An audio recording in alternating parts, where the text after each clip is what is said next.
Halo, apa kabar teman-teman? Salam sehat selalu. Ada yang menarik nih di bidang perumahsakitan. Yuk kita bahas bersama. Ikuti terus VT Dokter ini ya.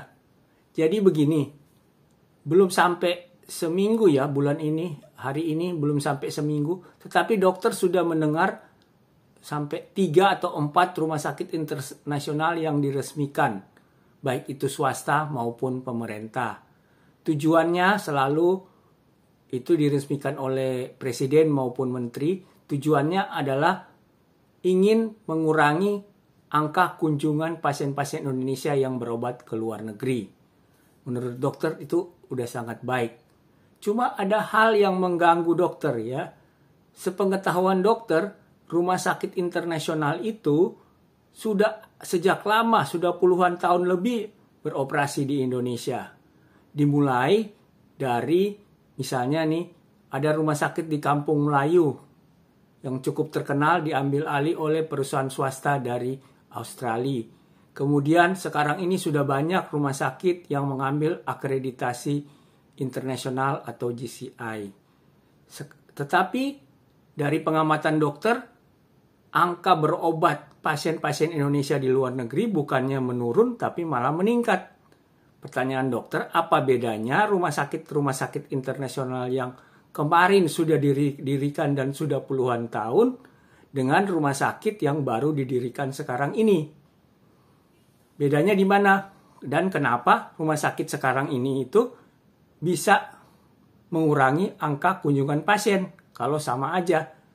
Ya, itu yang pertama.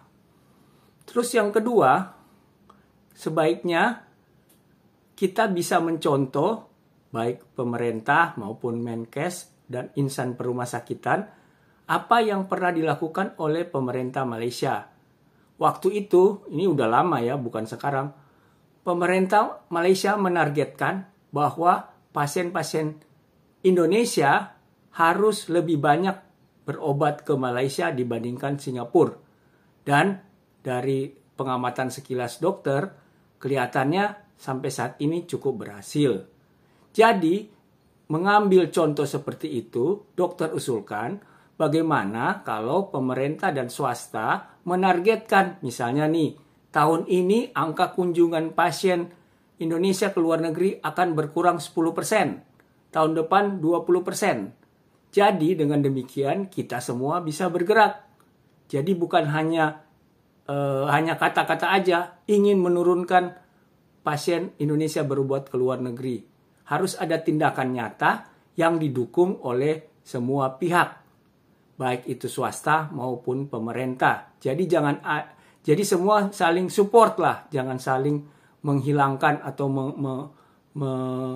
menghalangi. Semoga hal ini bisa terjadi dan tujuan mulia agar banyak pasien-pasien Indonesia yang berobat ke luar negeri berkurang bisa segera tercapai. Demikian penjelasan atau informasi dari dokter. Silakan siapa yang ingin berkomentar, silakan berkomentar di kolom komen di bawah ini. Terima kasih.